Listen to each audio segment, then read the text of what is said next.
Hi, everyone. This is Jean Joe, broker and owner of Perisson Real Estate, and I'm back with another edition of Real Estate Calls. So in my last video, I actually covered Proposition 33, which is going to be on the ballot this November, and that is the repeal of Costa Hawkins, or in some cases known as Justice for Renters Act. And I did talk about what Costa Hawkins is, as well as what are some of the potential implications, potential impacts of Prop 33 and encouraging people to vote no on that. I wanted to follow up with that with a video. I'm going to be doing a talk with Elsie Wu, who's a colleague of mine from Abundance 99, and she has a lot of contact with investors. She owns investment property herself and has a different perspective to be able to add into some of the things to think about when we talk about Prop 33. Just to recap a little bit, and this is taken from the website from the Legislative Analyst Office regarding Prop 33. These are some of the potential impacts that they're saying this could have. Renters in properties covered by rent control would spend less on rent because they're adding more rent control. Renters in other areas that are not covered by rent control, on the other hand, would end up spending more as people kind of flock away, move away from those restricted areas and then kind of go to the cities or locations where there is less rent control. And we're definitely seeing that here in the San Francisco Peninsula. Some renters would move less often, and I do talk about that in detail in the last video. Fewer homes would be available to rent, and one of the reasons would be that landlords would sell their properties to new owners who would live there instead of renting it out, because it's just going to be cost prohibitive at some point to be able to keep and maintain rental properties if you're not able to raise the rents in a way that makes sense financially. And then added to that is the value of the rental housing would decline because potential landlords would not want to pay as much to pay for those properties. So very similar to what I mentioned last week, but this is literally coming from the Legislative Analyst Office, which is a neutral third party to do analysis of the different propositions that are out there.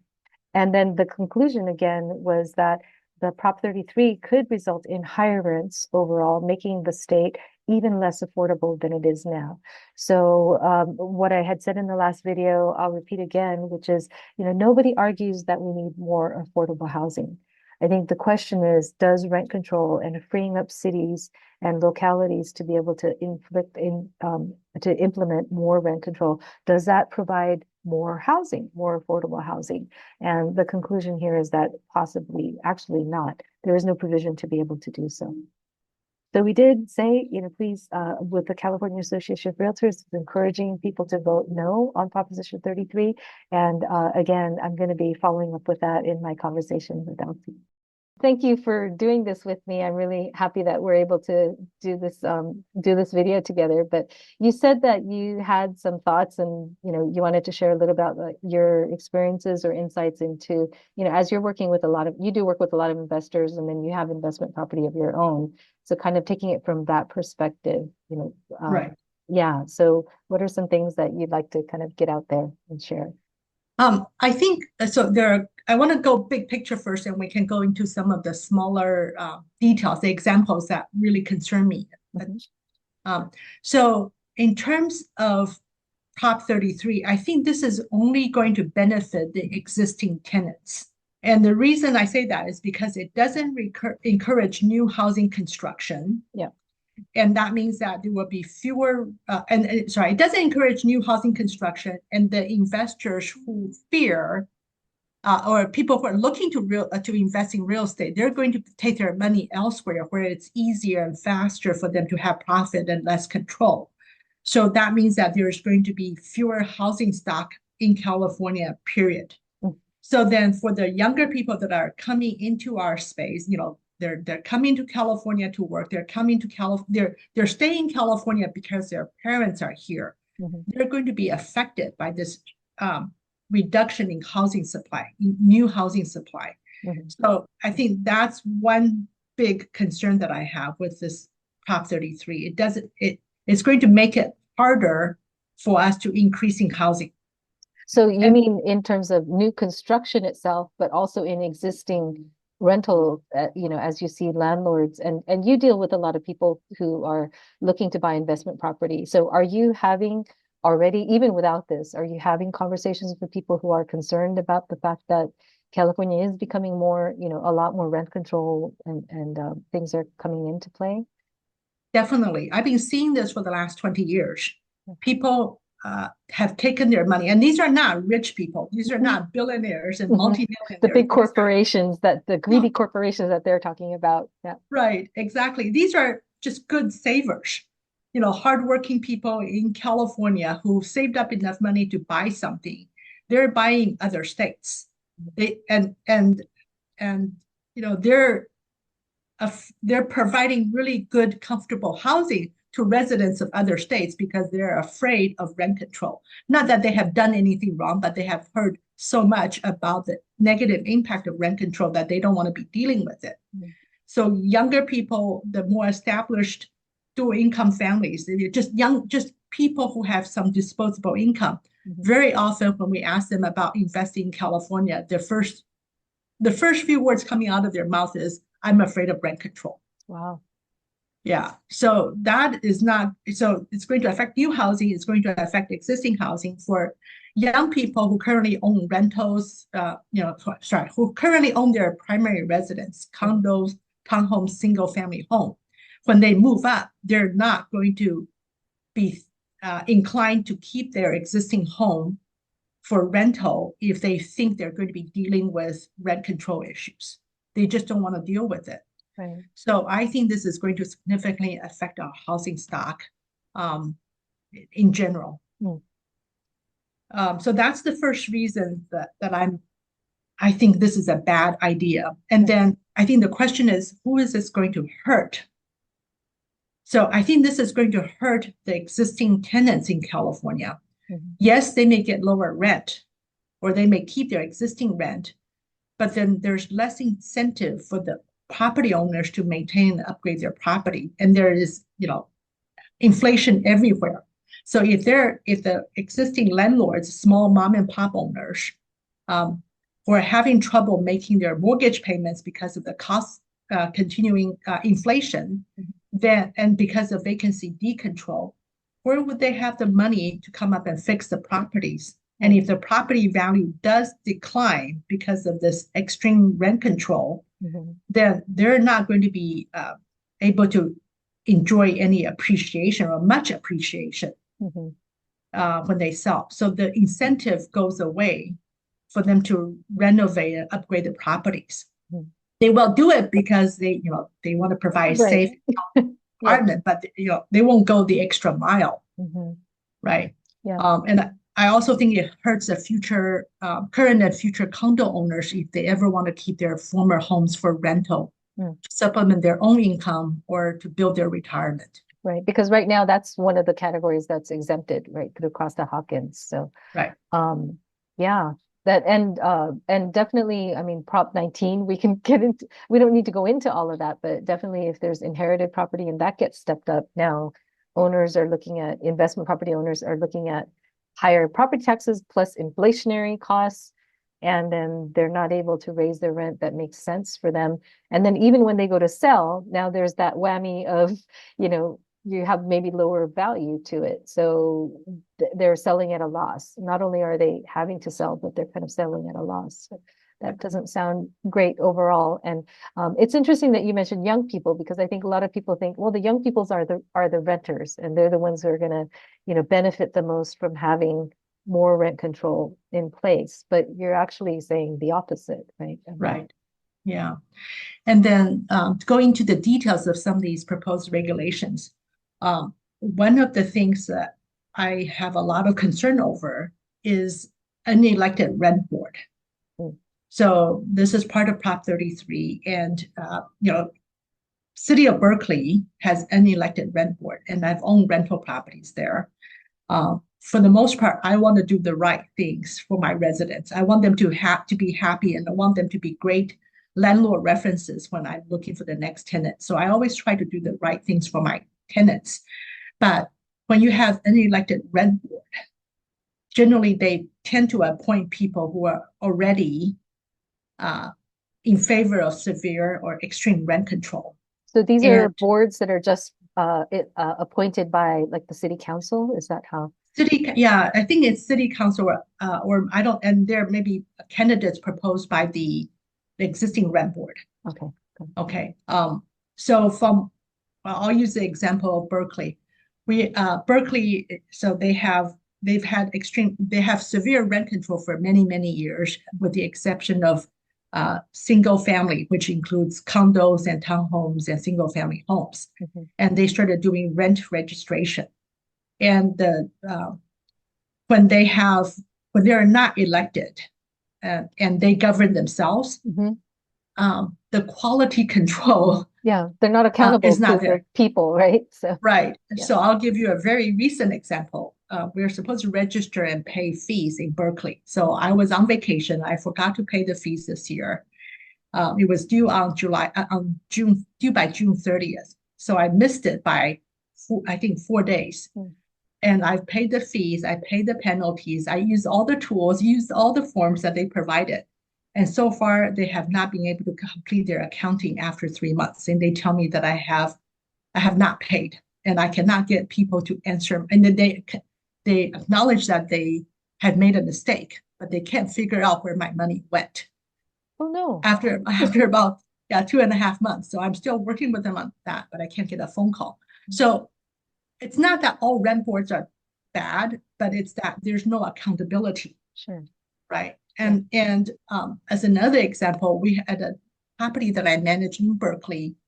One of the tenants that was always late with her rent was running for city council. Oh, Okay. okay. And she, if she had won, she would appoint people who would be in favor of tenant protection, Wow. even more so in Berkeley, because she didn't feel like she needed to pay rent. She didn't feel that she was accountable for rent. So Mm. that leads me to the next topic, which I'm very concerned about, which is just cause eviction. Mm-hmm.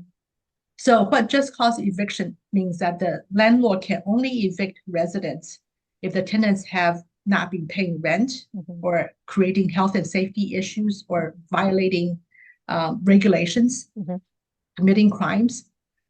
So all of that sounds fine, except the burden of proof is on the owner. So one of the properties I was managing, there was a gang weapons raid on that property. It was on local television. Oh my God. And the tenants in that building came to me and said, "Hey, Elsie, did you see this on Oh TV?" no. And they were worried because there were guns. There were guns Sure. pointed at the building, right? Wow. So the other residents, they were very concerned and they wanted me to do something. So I went to the police department. I tried to get more details, and so I found out that my tenants had already moved out without notifying me. It was the grandchildren who was staying at the house so frequently that the police knew exactly where to find him, which was at Wow. our property. And the police would not release any information to me because he was not yet convicted. Hmm. And so when they released the information, all the names were redacted. I Mm-hmm. couldn't see it. So I took it. I said, "Can I evict?" And the answer was no. Hmm. So luckily, the grandmother, who was the original tenant, the actual tenant on the property, she decided to relinquish her property out of goodness, because she likes me. She Oh. wanted to do the right thing. But Mhm. if she hadn't done the right thing, she moved out. I don't have any proof that she actually moved out, right? And I Wow. could not get the police record to say Mhm. that this person committed crime, and we were on TV, and I'm concerned about the health and safety of my So even other. though there was a raid that actually happened on your property itself. Wow. Yeah.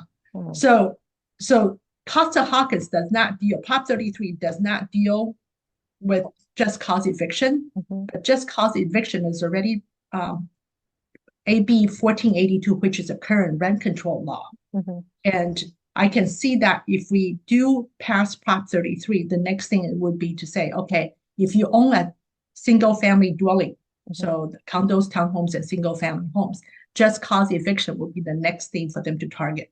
That means that you as a landlord would not be able to evict even if there's crimes on site, because you would not be able to provide proof for that crime until the person's convicted. I see. But so your example, though, it's not impacted by Prop 33 necessarily, right? Because that's not a No. single family home. But you're just saying that it could kind of, that could be the next step if if Costa Hawkins is repealed. That's Yeah, it's been the progression that they're Mhm. taking these baby steps Yeah. along the way to make it harder and harder for landlords to get out of the rental business Hmm. or to raise rent or to evict. So it's all part of that.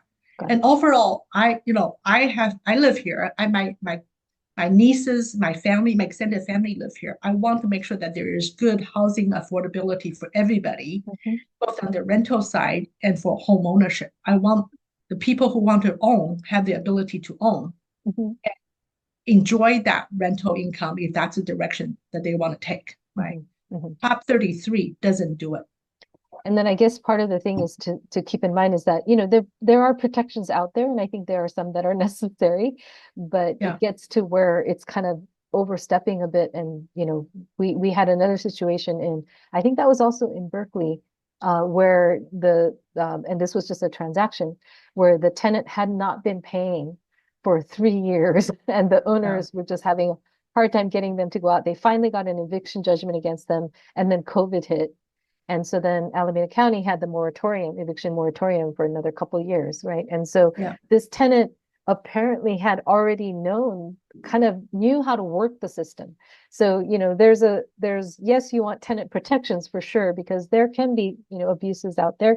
But on the flip side of that, I think sometimes you can get tenants who will use the system to, and there are, as we mentioned, not all landlords are, the majority are actually the mom and pop landlords, Right.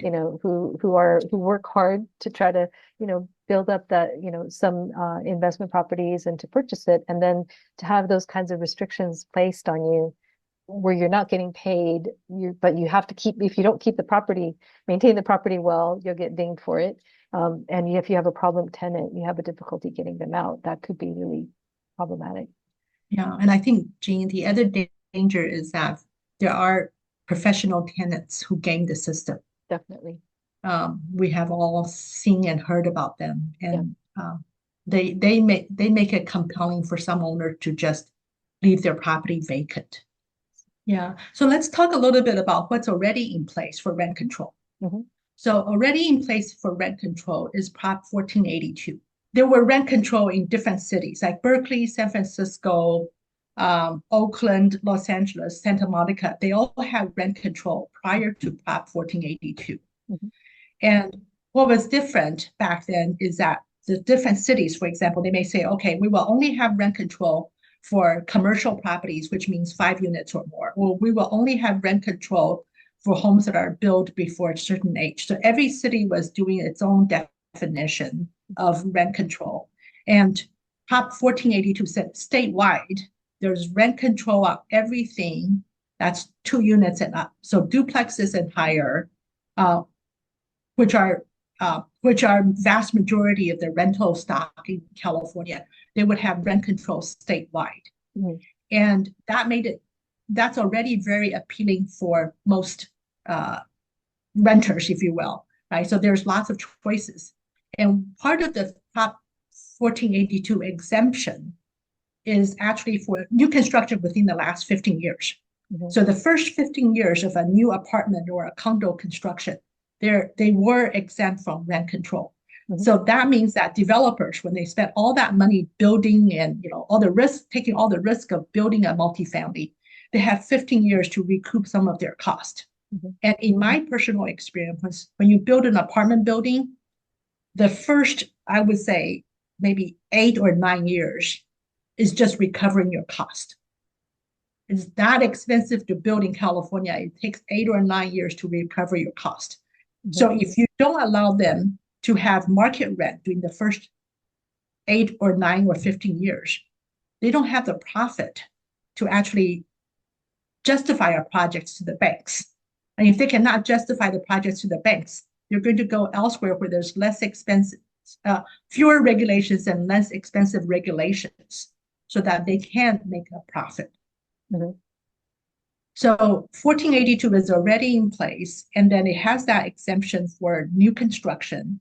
Mhm. And that makes it easier for us to increasing the housing supply. And removing that and removing Costa Hawkins is just going to be uh, really difficult for anyone to justify new construction rentals in the Bay Area. Prop 33 doesn't really talk about 1482, right? So I guess where I'm trying to keep it focused on Prop 33, Yeah, and so I guess my question would be, is it that you're thinking because it doesn't touch 1482, right? So right. is it that you're saying it could be a step toward uh, getting rid of the exception that is even in 1482? Is that what? Yes, Okay, that's how I feel. Right. okay, So I feel that the California passed 1482 as a response to all the earlier rent control right, attempts. right. Right. Okay. So then after 1482 passed, Hmm. and it's only passed a couple of years, we haven't seen enough of the impact from 1482. Hmm. Now we're looking at Prop 33. And I think it's just an extension of 1482 from what didn't pass before. And 1482 gives ADUs the exemption to be free from rent. Sorry, let me clarify. Single family homes, you can build ADUs on the property. Right, And that's supposed to help with housing supply. right. Okay, so single family homes with ADU, that new construction ADU Hmm. is exempt from rent control because of AB 1482. Yes. Hmm. So then if we implement Prop 33 Hmm. and implement rent control on single family homes, then there's no reason, I mean, there are fewer reasons for homeowners to build ADUs. So again, we're going to affect the housing supply. Yeah, so again, I think the connection is basically you're saying whatever was the carve out in 1482 is being or Yeah, overridden because of Prop 33. right. Um, And then and the specific restriction or the removal of Costa Hawkins means rent control on single family homes, means rent controls on the ADUs, even if they're new. I mean, it's getting rid of all the exceptions. So Yeah, whether it be single family homes, whether it be, I think AB 1482 even has a carve out for like duplexes if you're living in one of them. yeah. So it kind of opens the door for uh, to kind of override whatever the exceptions are in 1482. Um, Overall, my concern is the housing supply and what it would do to the future, to the younger generation. Yeah, well, go ahead. it's interesting because you've like when you do your seminars on, cash flow versus appreciation, and the conclusion is if you can buy here or where you get good appreciation, that would be, that's better than buying multiple properties in other states. And so in terms of that, yeah, that would be great. But then if you get rent control, kind of throw that into the mix, you can see why you're going to have that, people who choose to and who choose to try to invest somewhere else that might be a little more friendly toward housing providers. It makes total sense. That's why when we invested the first 18 years, we did not invest in California. We invested elsewhere. There are still different strategies, even if there's rent control, for real property owners to make money to force appreciation on their properties. So there are definitely those other strategies. But I think at the end of the day, in terms of Prop 33, I think is going to hurt the California rental stock. Mhm. We should talk about Prop 33 and 34. Interesting. Well, so Prop 34 has to do with the healthcare foundations and that they're supposed to, they have to spend at least 98% of, if they're getting special treatment federal, from federal programs or taxes, then they need to spend at least 98% toward actual healthcare. So it's interesting because when I look up the data on that, information on that, they mostly focus on the healthcare aspect of it and making sure that, there's good healthcare provided to people. But I think there's a link to Proposition 33 that people don't talk about as much. So can you talk about that? The link to the Prop 33 is the AIDS Foundation. It's called the AIDS The Foundation. Healthcare Foundation. Yeah. Michael Weinstein, I think, is either the board chair or the CEO, he's the leading character in that foundation, and he has been spearheading all these rent control regulations. Mhm. So I So he's think the one that sponsored the last two, right? last two, Yep. yeah. And I've been to so I've actually gone to Sacramento to listen to these rent control regulations and the pros and the cons. It was very educational for me to be there listening to what the housing providers were saying, Mhm. meaning the mom and pop housing providers, and what the tenants were saying. So Mhm. it was very educational. But I think at the end of the day, if you claim to be a healthcare provider, you need to focus on Healthcare. healthcare, Yeah, right? makes sense. Housing is something that should be left to housing providers or housing legislatures. The other thing that I thought that's interesting is I'm being presented with a lot of no on Prop 34 Mhm. ads, Mhm. and these these ads are telling me that Prop 34 is sponsored by the California Apartment Association, which are all these billionaire Mhm. property owners. In reality, that's not true. I Mhm. am a member of the California Apartment Association. I encourage all of my real estate investors in California Mhm. to join that association so they can get the latest forms, the latest regulations, so that we could be good, responsible, lawful housing providers. Mhm. So they're attack saying that yes, on Prop 34 will only benefit the housing billionaires. Mhm. That's false. Mhm. Prop 34 is aimed at addressing two things. One is for healthcare providers to focus their time and attention and money Mhm. on healthcare. Okay. And Yeah. the second is to make sure that we separate the discussion from housing and healthcare altogether. We recommend all of you to vote yes on Prop 34 Yeah. for healthcare service providers to focus on healthcare. So in conclusion, we want to make sure that people vote no on Prop 33. That is not going to solve our affordable housing and rental housing crisis at this point. And it'll probably could possibly very well make it worse. And then to vote yes on Prop 34, which is keep the healthcare foundation in their lane, keep them in their lane. And, let's have the healthcare specialists focus on healthcare. Let's have the housing specialists focus on housing and try to make sure that things get done well. So that does it for today's video. I hope that you found that conversation to be helpful and interesting. And as a recap, please vote no on Proposition 33. Spread the word, share this video with others. And, if you haven't subscribed to our channel, I'd love to have you subscribe because we do try to keep the information flowing in terms of real estate. And I would encourage everyone, if you haven't done so already, please be sure to register to vote and make sure that you vote in the election, whatever your stance is. Thank you, everyone, and have a wonderful and abundant week ahead.